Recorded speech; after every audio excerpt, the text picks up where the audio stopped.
ये सच्ची घटना पर आधारित परमात्मा और किसान।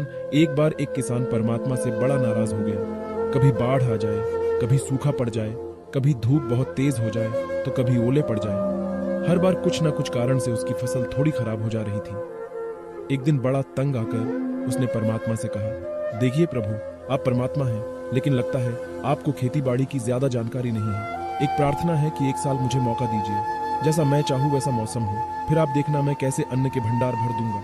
परमात्मा मुस्कुराए और कहा, ठीक है, जैसा तुम कहोगे वैसा ही मौसम दूंगा, मैं दखल नहीं करूंगा। किसान ने गेहूं की फसल बोई। जब धूप चाही तब धूप मिली, जब पानी तब पानी।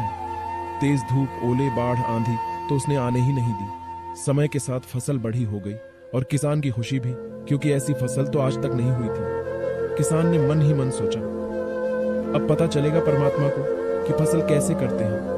बेकार ही इतने बरस हम किसानों को परेशान करते रहे। फसल काटने का समय भी आया। किसान बड़े गर्व से फसल काटने गया, लेकिन जैसे ही फसल काटने लगा एकदम से छाती पर हाथ रखकर बैठ गया। गेहूं की एक भी बाली के अंदर गेहूं नहीं था, सारी बालियां अंदर से खाली थी। बड़ा दुखी होकर उसने परमात्मा से कहा, प्रभु ये क्या हुआ? तब परमात्मा बोले, ये तो होना ही था। तुमने पौधों को संघर्ष का जरा सा भी मौका नहीं दिया, न तेज धूप में उनको तपने दिया, न आंधी ओलों से जूझने दिया। उनको किसी प्रकार की चुनौती का एहसास जरा भी नहीं होने दिया। इसीलिए सब पौधे खोखले रह गए। जब आंधी आती है, तेज बारिश होती है, ओले गिरते हैं, तब पौधा अपने बल से ही खड़ा रहता है।